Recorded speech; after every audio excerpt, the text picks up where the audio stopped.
Réunir en un même lieu 50 professionnels, faire économiser 15 jours de démarche en 2 heures de rencontre. Depuis une vingtaine d'années qu'existe le salon Créa organisé par les 2 chambres consulaires de l'artisanat et du commerce, dont la dernière édition se tenait ce vendredi à Golbet.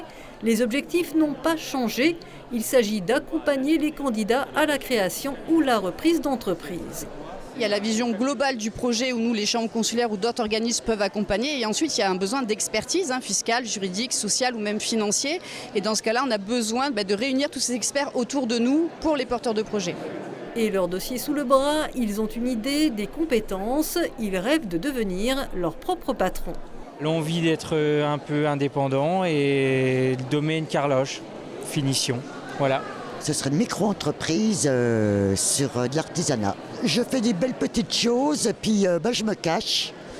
Et puis là, le fait de créer, ça va me donner peut-être plus d'élan. Quand on est novice dans la création d'entreprise et qu'on ne sait pas trop où on met les pieds, c'est bien d'avoir des conseils, d'être avisé. J'avais déjà eu un projet il y a quelques années qui ne s'est pas concrétisé et j'ai envie de rebondir et de faire autre chose. Je suis en recherche d'une entreprise à racheter sur le territoire vosgien.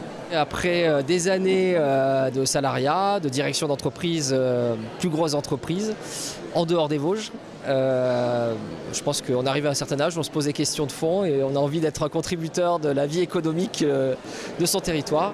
Mais combien ça coûte de créer son entreprise? Sous certains statuts, l'apport minimal est d'1 euro. Les experts comptables mettent en garde. La société à 1 euro, moi je ne le fais pas. Je pense que beaucoup de confrères ne le font pas.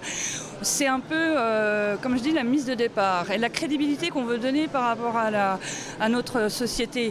On ne peut pas demander par exemple un financement à la banque si nous-mêmes, le risque qu'on est capable de prendre, c'est de mettre 1 euro. Vous voyez ce que je veux dire? Il faut quand même être sérieux. Les organisateurs du salon, en tout cas, faisaient ce constat encourageant. Dans les Vosges, chiffre 2022, la création d'entreprises ne connaît pas la crise. On est entre 10 et 15% de croissance en termes d'immatriculation. 80% des immatriculations sont souvent des micro-entreprises, que beaucoup testent leur activité pour ensuite se développer. Et on a à peu près 3 à 5% de reprises d'entreprises. Et justement, dans les Vosges, une centaine d'offres de reprise d'entreprises est disponible, dont la grande majorité dans le secteur artisanal.